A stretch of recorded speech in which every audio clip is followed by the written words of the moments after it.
রমজান মাস আসছে আর সকল মুসলিমদের উপর রোজা ফরজ।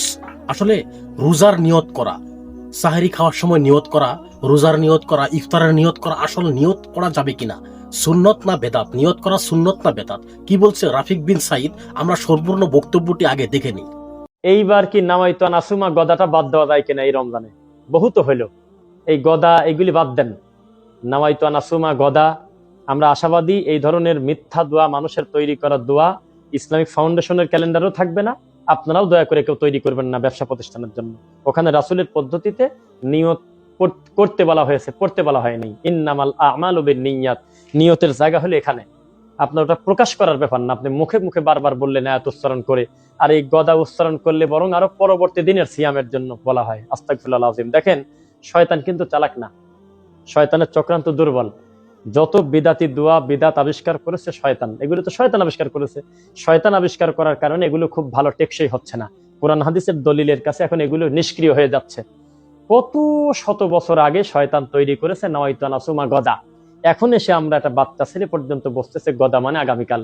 তো যেই লোকটা আজকে সিয়ামের জন্য ইফতার করতে সাহারি খাচ্ছে, ও গদা বলে কি কারণে? তার মানে আপনি বুঝে নেন, আমরা এই বিয়াক্কেলি নীতি থেকে ফিরে আসবো। আলেম ওলামা আমরা মানুষকে সচেতন করব। নিয়তের সেন্টার হলে এখানে অন্তর থেকে ইচ্ছা পোষণ করবো আমি সিয়ামের জন্য, আমি আগেই সিয়ামের জন্য আমি প্রস্তুতি থাকবো। এভাবে যদি আমি আল্লাহকে অন্তর থেকে বলতে পারি, মহান আল্লাহ আমি ফরজ সিয়ামের জন্য আমি অন্তর থেকে আমি নিয়ত করলাম, এটা অটোমেটিক ভিতর থেকে এসে যাবে। জোহরের সময় ওযু করার সময় বুঝে ফেলতেছি আমি এখন জোহরের সালাত করতে যাবো, মাগরিবের আগেই আমার বোঝা শেষ, আমি এখন রওনা দিচ্ছি মাগরিবের সালাত করব। তাহলে আমাদের কেন এই মুখে বুলি আওড়িয়ে আমাদেরকে বলতে হচ্ছে যেটার অর্থ হচ্ছে একেবারে ঠিক তার উল্টা? আল্লাহ তাআলা আমাদেরকে এই বেদাতি পন্থায় দোয়া পড়া থেকে বেঁচে দোয়া অন্তর থেকে করার সুন্নাহ পদ্ধতি বোঝার তৌফিক দিন। আল্লাহুম্মা আমিন। আসসালামু আলাইকুম সম্মানিত দর্শক মন্ডলী, আপনারা রফিক বিন সাইদ হাফিজাহুল্লাহ কি বলেছে নিয়ত সম্পর্কে আপনারা সম্পূর্ণ ভিডিওটি দেখলেন। আসলে নিয়ত করা একটি সম্পূর্ণ বেদাত, নিয়ত মুখে করা সম্পূর্ণ একটি বেদাত। নিয়ত এমনিতেই হয়ে যায়, কোনো ব্যক্তি কোনো কাজের উদ্দেশ্য করলে সেইটাকে নিয়ত হয়ে যায়, সেটা মুখ দিয়ে বলা সম্পূর্ণ একটি বেদাত।